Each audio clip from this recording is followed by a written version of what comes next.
Okay, Beauty and the Beast. Oh, yeah. Pocahontas. You got to make sure that you go through the classics. The same as video games as well. Start them off. It has to be like SNES is like the latest. You gotta like anything they're watching needs to be best viewed on a 4x3 screen. And later they and any video games has to be played on a CRT monitor.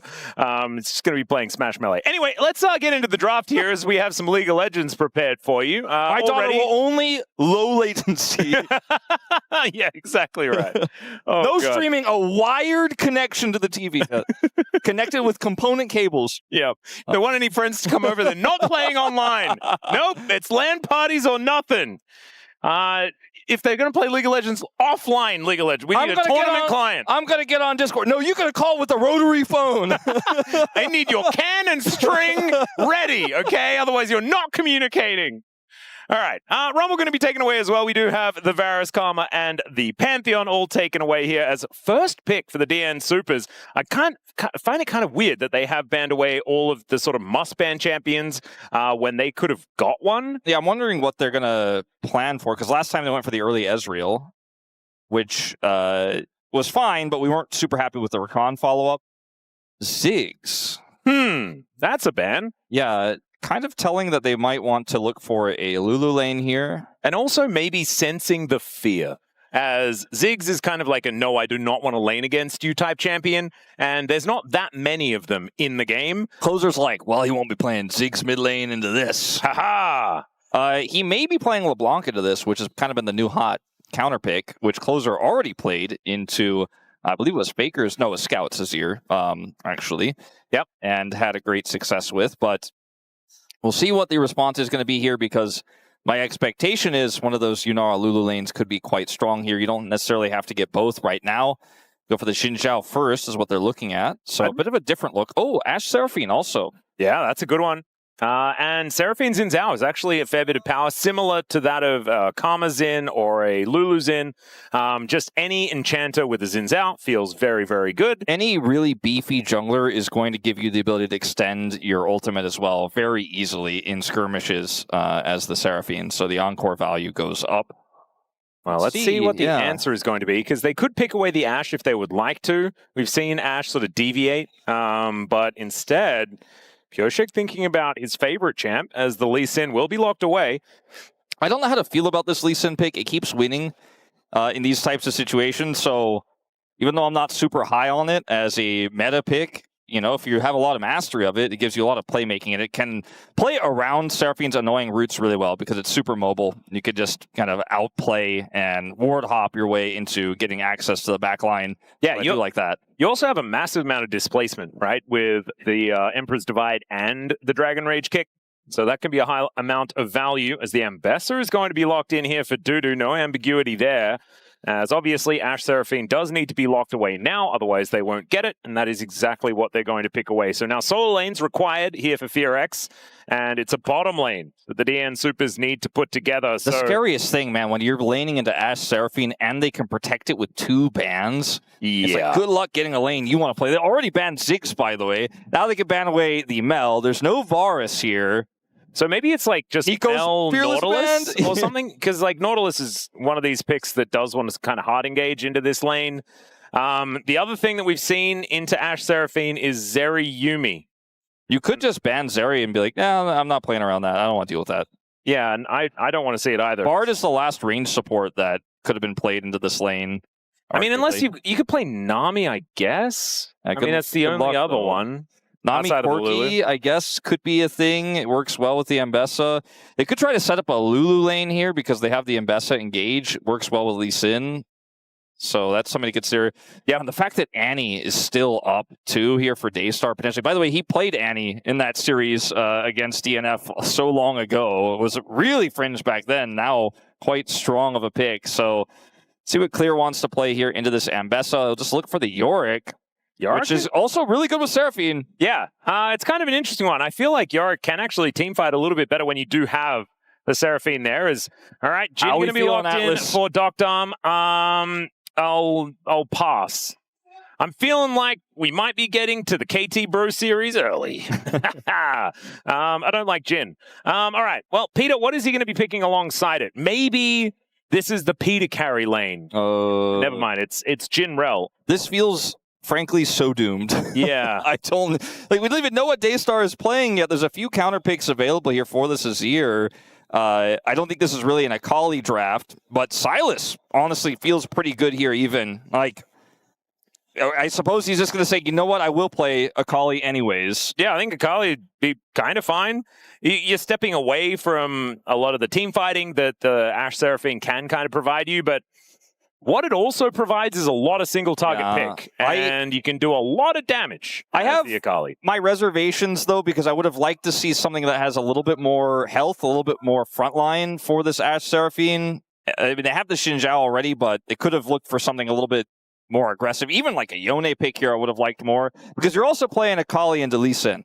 So yeah, this pick feels a bit ego oriented to me. It is great in the individual 1v1, but it's Clozer, and he knows both sides of this matchup very well. He would have also slammed the Akali in this situation 100%. Oh yeah. So I think this can work, but this is really the big Daystar test, right? If Daystar pops off here, then I think he has passed his LCK return with flying colors. Yeah, and we have to remember, it was this exact matchup that Vikla solo killed Chovy back in the LCK Cup. So, if Daystar can do it, maybe he has deserved the replacing spot of Vikla, and it's almost definitely not going to be Vikla's year anymore.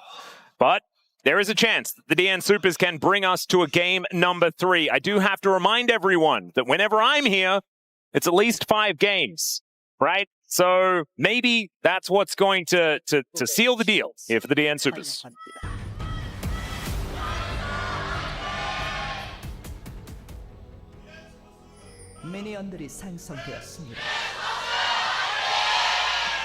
All right. The DN SOOPers have got to win one. Their fans are so loud here in Chichidik Park. So hopefully they can utilize that and get themselves the victory. I don't think it's going to have anything to do with whether I'm commentating or not. I don't think that really dictates much. How do we feel, you know, when I look at this matchup in the bottom lane and I see deokdam has cleanse, I'm like, well, there's a lot to cleanse in this 2v2, you know? Yeah. But that's kind of also why I don't know if cleanse is even better. Maybe you should just barrier and stand your ground because you're not walking away. Yeah. I mean, the thing is, cleanse does give you added tenacity afterwards as well. Yeah. So if you cleanse the first one, the next one's not going to be as bad. It's also good for stray arrow catches. Like if you end up getting arrowed while you're ulting, you can walk away from a lot of different things, maybe escape a Daystar follow-up. But my point is that this lane is incredibly doomed.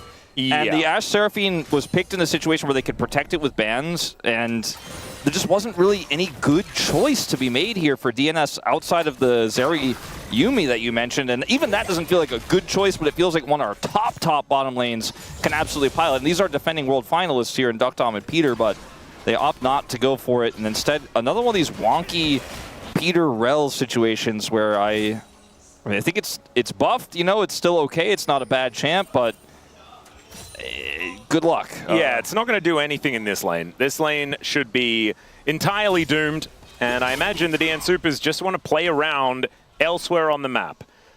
The problem with that is that Daystar has a decent matchup, especially once he gets a few levels in him. We saw already was trading pretty well with that electrocute, and Clear's Yorick just kind of wants an isolated lane there towards the top side. So let's see whether the DN SOOPers can actually play around that. Raptor moving in, looking to try and take away this red buff as Raptor, he's got smite. I mean, this is just going to be claimed, and he also gets the Wind Becomes Lightning towards Pyosik, who misses his Sonic Wave. Xin Zhao so already bullying the Lee Sin out of the jungle. I just look at the lanes. You have a counter matchup in all 3. And like, you had counter pick in the third one, but there just weren't good picks to counter it with. So, because it's Ashe Seraphine, and it's game 2. Pyosik's gonna get spotted as well. Oh dear.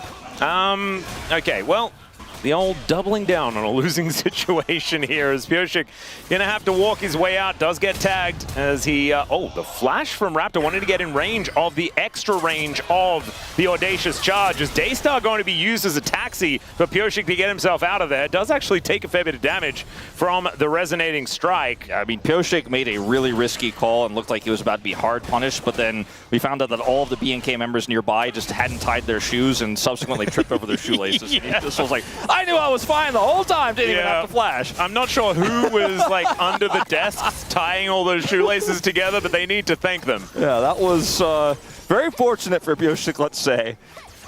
All right, well, as the dust settles, it is just going to be the entire game kind of evening out.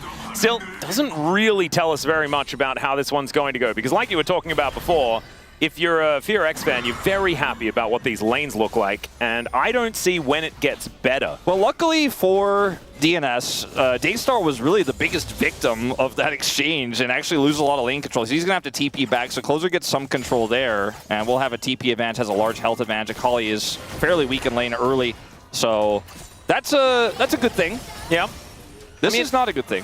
Yeah, deokdam takes a lot of damage. We do have Lee Sin making his way in as Pyosik comes down. There's a crash down as well as Diable has to flash, but he's still dead. And that is going to be the 4th bullet. deokdam going to spend a little bit of time reloading before he does shoot Kellin one more time, but that is a fantastic first kill here from the DN Soopers, and that's exactly what I was just going to say. DNS at least have the engage advantage. Yeah, and Lee Sin was there.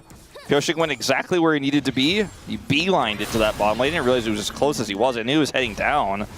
But not only do they get the kill, they get the flash off of Diable as well. As deokdam is just hard baiting them here. They heal back to where Pyosik is. And then it's this engage here from Peter into the flourish, into the follow-up from Pyosik. And he probably shouldn't have flashed, honestly. Well, or flashed the initial CC there from Peter. Yeah. Worked out very, very well, though. deokdam now has some Swifty boots as well, so going to be feeling a lot more happy, and there's a lot of slows in this bottom lane, so understandable that he is going to go for that one as Shuriken backflip connects onto Clozer, but you can see a bit more of an invade here as another shattering strike from Peter, who's all over the map right now. Raptor getting taken down so low, and they want to give the kill to Clozer. They will be successful. Are we sure that's not Kanavi? Like, I mean, it's literally Kanavi I'm watching right now, both of these games. And it comes with the good and it comes with the bad. Yeah, it certainly does. I don't know who studied whose VODs, but I feel like Kanavi kind of did it first. Either way, we know Raptor is his playstyle, but what's going on? Well, it was a Raptor pit, Wolf. So obviously he thinks that that's his. It was not. Just great roam down from Peter. Obviously this is a timing where the supports are there, but Peter gets there a little bit earlier. And now everyone on DNS has a slight gold advantage. Even towards the top side of the map, DuDu actually having a pretty good time on the Ambessa at this stage of the game. I don't know whether that is going to continue throughout, as the Yorick does tend to find angles later on if nothing is there to stop him. But still, so far so good here for the DN Soopers, looking to try and extend this series. Well, the Ashe Seraphine is no longer just auto-winning. No. And you have an Azir that's scaling that has an extra kill. The Jhin already has Swifties. Feeling, honestly, pretty fantastic if you're DNS. With this draft, you probably went into this game feeling like, well, this is going to be tough, but maybe we can pull this off. So far, they are. Yeah, it's looking pretty good, but that's level 6 for Clear. DuDu does have a level advantage, doesn't feel like it. As Clear just going to bonk him one more time with his shovel. And the Maiden does need to leave, but it's not going to. DuDu just going to grab that 50 gold. It do be hard to save the Maiden. She does as she pleases. Yeah, I don't think he disconnected her, though, so... There's the flash forward. Okay, Ghoulies looking to try and take down DuDu, and they're not going to be able to do so. So Flash traded here in this top lane as Clear retains some control, but it is getting a little spicy. Yeah, it's... Those Ghoulies were complaining about, you know, mobility creep, but, like, let's be honest, Ghoulies, you've got some of the highest mobility of any summon out there. Yeah. Clear, I don't think could actually push this any further, especially with that whiff, but at least gets the plate, so his aggressive trade does end up coming up big. He also has a call that's sitting on half, basically, of stacks right now in his inventory, so he's going to become a big side lane threat later on, so that's good for BNK, because everything else is not looking as good as it could have and should have, I think, in this game. I mean, beyond... Like, Raptor flashing and failing to get Pyosik, Daystar taking all that damage, it felt like a domino effect. And then Pyosik was like, oh, I had a rough early game. I could not kill my jungle camps, but I got the bottom lane online. And they have so much tempo in this game now, DNS do. Despite DuDu struggling up here on the top side, he's going to get his teleport back. Let's see, though, if he gets punished before then. Yeah, Clear going to make his way out. Was being very patient in that brush. But will now just pick up this wave as it heads on through. And it is going to be a bit of a reset here for DuDu. FEARX here in this bottom lane will just be pushing another wave forward. Peter finally making his way back down to join deokdam, but you can see, I mean, I think after this wave is taken, deokdam should be even at least. Deadly Flourish going to help lock down that cannon as well as Kellin taking a fair bit of damage. The arrow connects. No cleanse to come through. Finally, he presses it as the encore comes in. As Raptor looking to punish him further. Peter, how much defense can you play here? Shattering Strike goes entirely wide. And deokdam actually surviving for a long time. Needs the flash as now the cavalry has arrived. And the DN Soopers, they will be killing Raptor. The question is, what more can they get? And the answer is nothing. It is just going to be another kill over to the Azir. If Clozer had TP, this would feel even better, but he doesn't quite have it just yet, so we'll miss a wave here in the mid lane. But he picks up his second kill of the game, and this is, I think, unfortunately for the side of FEARX, just not enough of an advantage game. They commit so much to this. deokdam is also so calm, cool, and collected here, almost is able to avoid the encore, not quite able to, decides not to flash and instead cleanse that ultimate. And because he's Jhin, he's fairly durable here, so he can just hold on to his flash, ends up getting the flourish first, forces Raptor to flash, and the whole time the team is rotating over, Daystar does not have prio to stop Clozer's rotation in, so the Azir shows up, and he is the one who picks up the second kill here, thanks to the turret. Yep, I have to say, shout out to Pyosik for not pressing Q again. Just allowed his Azir to pick up the kill. So now Clozer, a lot of responsibility in this game. He really needs to make sure that he puts that money to work. Currently, the CS margin is not something worth talking about, but those couple of kills providing him with the largest gold lead in this game. And an Azir can absolutely take control. We just haven't necessarily seen it do so so far this season. As the DN Soopers lock down this dragon, Hextech does go their way. Next one going to be an Infernal. We'll see what the Soul is going to be after that. Orcs is watching from home today, so hopefully he's paying attention so we don't get a Chemtech. Yeah, we will see about that. Yeah. As down here on the bottom side, looks like a back was stopped, but it's a split here as Peter does get his back off and is in fact going to roam up to the top side right now. And you know, this is a potential angle to punish this Yorick if they can actually set up. There's a lot of vision here, including that Scuttle Crab. So I think Clear should be able to get away with this. It's really the only thing right now happening aggressively on the map. Oh, I say it, he gets ulted. Yeah, public execution comes down, and now DuDu able to hold him in position here. In goes Pyosik. He can find the kick if he would like to, and doesn't even need it. Just resonating strike going to take down the Yorick, and Pyosik is really taking control this game. 1-0-3, 100% kill contribution so far. And this is what Elysian needs to do in the early game, but man, Pyosik, this is looking like one of his real hard carry Lee Sin games. And after what Ona did earlier on in the week, we know what this champion's capable of if you are able to get that snowball rolling. And Pyosik certainly no stranger to that in some of his games in the past. Let's see whether that can continue here to bring us to a third game. Yeah, that is the real win con here. I mean, the punish there was quite swift, and even though he had vision in the river, they were able to skirt that, and the engage range of the Ambessa is just so long that Clear thinks he's safe. Raptor's heading in the same direction, but he still gets caught by the edge of the ultimate there, and it's really easy to come follow up for the punish. Not the end of the world here by any means for FEARX, but I think there are bigger problems in the mid lane, right? And this Daystar Akali pick has not yet popped off, and from behind it's even tougher to play it. Looking to try and get a little bit of an angle here as Raptor finds the wind becomes lightning, but doesn't really want to be fighting this, as in goes the Akali, gets thrown underneath the turret though as Clozer flashes to get himself out of the way. Pyosik is so close to dead, but Daystar unable to finish them off just yet. Great arrow, I believe, from downtown, connects onto DuDu, but unfortunately there is not quite enough follow-up here from Clear, as Deadly Flourish comes on through here. Now, DNS has a little bit of extra control, you could say, in this bottom side without that Enchanted Crystal Arrow there for the lane. But still, it was a decent little attempt from Diable. Yeah, and I mean, in this bottom lane, Diable is trying his best to make an impact, right? He drops the arrow top side here, but they're so far behind right now. And deokdam is ready to hold his own in this 2v2. Now, in the mid lane, some shenanigans happened, right? Daystar wasn't able to finish off those kills, but they have Clozer's flash. His ultimate is down. I think that's probably my angle if I'm Raptors, to try to make a pass up there and try to shut down this Azir and get Daystar online, because you're going to need that Akali to pop off in some of these mid-game fights. Otherwise, this draft just never really gets off the ground. And instead, Clozer's just going to get away with this. He's farming his jungle, and the Azir will get a free back. Doesn't have TP, but will be able to get back to lane just fine. Yep. Picks up some cool shoes there as well. So feeling pretty good on the Azir thus far. Ghostblade now done here for deokdam. It's going to be a while before he has any items that make us feel happy. But we'll see how the Jhin is going to do. Currently, much better than I was expecting, but I never have very high expectations for the Jhin, just in general. So certainly still looking good. Clear, looking for a bit of an angle towards DuDu. Guliwall goes entirely wide. By entirely, I mean tried to lock down an Ambessa, and that is basically impossible. Yeah, pretty tough, pretty mobile. This group up here for BNK, it's not really going to be able to initially get the Ambessa, but they're trying to force a skirmish here.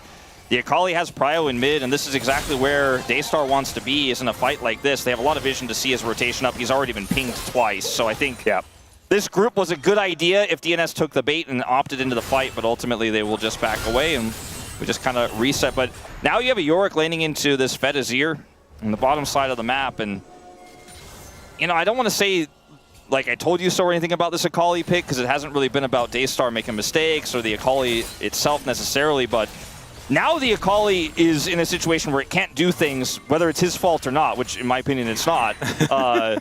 I just don't know like what comes next here for this BNK composition. The Ashe Seraphine is incredibly strong in teamfights still, but if DNS get the second dragon, it gives them so much flexibility. Yeah, I do think that, I mean, the FEARX comp can play 4-1 pretty comfortably. They are decent in teamfights as well behind Raptor with Kellin. They're augmenting him. I think there is still definitely a lot of ways to play. I think that the DN Soopers needed this in order to make this composition work. And the thing is, it's working, right? And they'll be able to get behind Pyosik now that he's this strong. Even though he doesn't exactly have a gold advantage, this Lee Sin is still able to do a whole lot of work. And we know that when Pyosik's feeling it, he looks absolutely fantastic.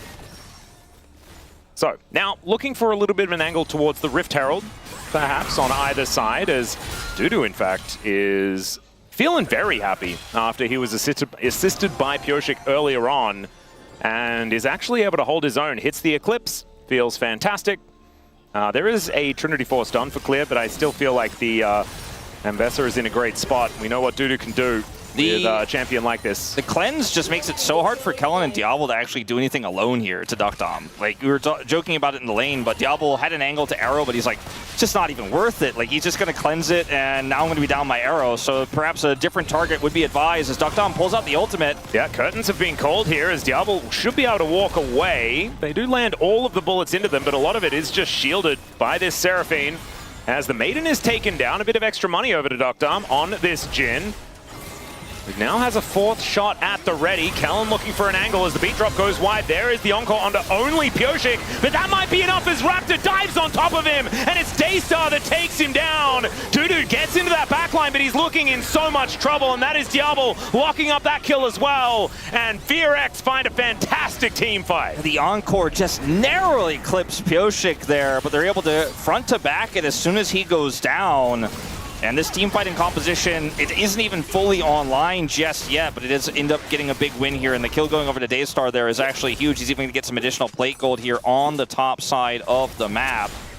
That's a great answer. Let's have a look at it one more time. Look at Pyosik here. He's trying to play around this front line here, and deokdam cleanses, but he actually just walks back in and gets caught by the encore. Now Peter here has flash and ult, but the fight's already over. He decides to go on to Daystar, but he has too much mobility. I think if Peter's able to hit the core of FEARX here with a flash ultimate, maybe he could have turned things around, but it was basically too late after Pyosik was caught there.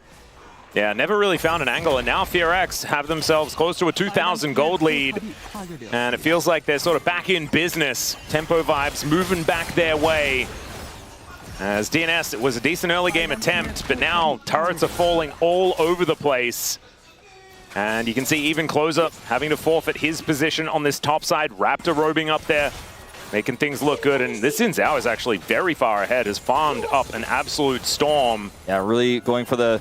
It's Kanavi, man. It's a Titanic build and everything. But here's another opportunity, but they miss it. The backflip comes through. Daystar actually looks for the opportunity, flashes. He just needs to hit the ultimate. The kick comes through. There's the flash out from Clozer. And Daystar will be punished. But man, he got so incredibly close. The arrow, he's going to follow up, and maybe Daystar bought enough time. Down goes Peter, but the bullets from downtown will be able to take out Raptor here. It's a double for Diable on the other side of the fight as finally the Jhin is able to walk his way up. but I don't think him and Pyosik will be able to do this. Kellin is there for so much added protection. Still, they're looking for an angle as the captive audience comes on through. And Diable, you can see he really just wants to shoot arrows at them. But they are going to play it safe for now. That ended up going a lot better, I think, for the side of FEARX than it could have with the aggressive play there from Daystar. And they are unable to get the turret here, so a lot of control to them on the top side of the map, but they just do not actually convert. This here is where a famous ex-LCK commentator would say either, that's Rise Group, baby, or perhaps more appropriately, that's Challengers, baby. As Daystar just goes in here, and then Raptor is like, all right, well, let's make it happen. The arrow comes through, and they keep forcing. Pyosik is able to try to turn this one back around. Clozer goes in onto Diable for some reason as well, and then Kellin's trying to block the Q. Very funky engage. Very much could have gone way worse if Daystar died a little bit faster there. Yeah, but he kind of bought enough space for that to work out. Diable is a madman and doesn't have to use his sums and still kills Clozer because Clozer thinks he has the damage to kill him, but he doesn't. That was weird. But anyway, let's go back to the Dragon. It's the second Dragon of the game here, 20 minutes. That's a really long time. BNK are like, all right, let's stop doing the dumb fighting and do the objectives. That seems good. Well, let's see whether DNS are going to try and stop them. It looks like that is not going to happen because this Dragon is not lasting very long at all. So they do manage to secure that. There is vision here, so DNS do know what's going on as it's another Cloud Soul. Is it my birthday? It's a month away. No, it's a month away. No, I thought it was a May thing, yeah. It used to be right in the middle of MSI, but now MSI's dates have changed, so I get my birthday back. It's absolutely fantastic. Fun fact, it's also Bull from Loud's birthday as well. Yeah. Formerly of the LCK, so there you go. That makes you very happy. It does. I'll let him know that it was my birthday first. True. Just to be clear. I've always wanted to tell SK Telecom Wolf that I was Wolf first as well. Yeah. Yeah. But, you know, are we sure about that? He doesn't come up if you search Wolf StarCraft, okay?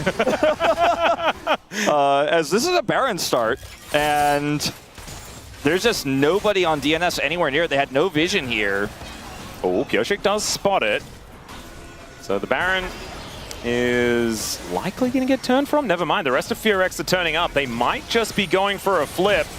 Pyosik kind of likes it when you do that, though, so I'd be a little bit frightened. Now Clear possibly caught on the angle, but the arrow is going to connect. The encore comes in, but unfortunately DuDu gets himself out of the way. The curtains have been called. Down goes DuDu in the end as Clozer looks to push Daystar away and joins the rest of his team. The Baron has reset, but Raptor's going in, looking for the angle, and it's the volley that takes down Peter. And now, without DuDu, without Peter, it should be a free Baron over to FEARX. This is, let's just say it, you know?